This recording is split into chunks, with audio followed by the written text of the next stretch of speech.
Salam dəyərli izləyicilər, kanalıma xoş gəldiniz. Bu gün sizlər üçün evdə olan ərzaqlarla mikser olmadan asanlıqla hazırlaya biləcəyiniz çox gözəl, dadlı bir piroq resepti paylaşıram.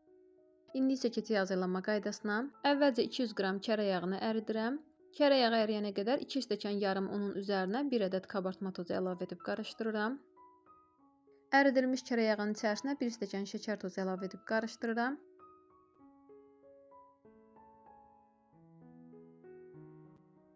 Daha sonra üzərinə 50 ml bitki yağı, 1 ədəd vanil və 1 stəkan qatığın üzərinə yarım çay qaşığı soda əlavə edib qarışdırıram.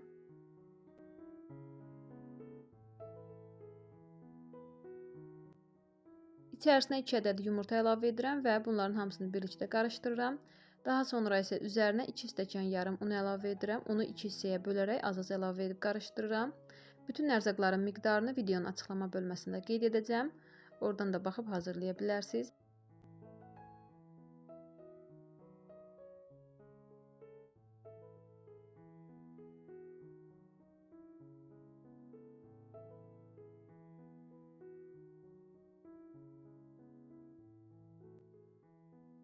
Xəmir artıq hazırdır. Gördüyünüz kimi bir qədər qatı və yumşaq bir xəmir alınıb. Bişirmə qabını əvvəlcə bitki yağı ilə yağlayıram və xəmiri içərisinə tökürəm. Bu resepti siz 25 sm-dan 30 sm-yə qədər olan həm kvadrat, həm də yumru soba listlərində hazırlaya bilərsiniz. Piroqun üzərinə mən üyüdülmüş qoz və şəkər tozu qarışımı əlavə etdim. Əlbəttə ki, bunu umacla əvəz edə bilərsiniz və ya zövqə görə istədiyiniz cemdən istifadə edə bilərsiniz. Bu formada piroq bişməyə göndərirəm. Mənim sobamda 100 dərəcədə 30-35 dəqiqəyə hazır oldu.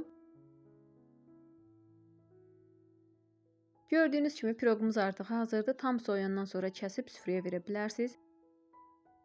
Piroqumuz pambıq kimi yumşaq, ağızda ovulan, çox gözəl, dadlı, ətirli bir piroqdur. Hazırlasaz peşman olmazsınız. Hazırlayanlara öncədən nuş olsun deyirəm. Əgər videomu bəyəndinizsə, kanalıma abunə olaraq bəyən düyməsinə basmağı unutmayın.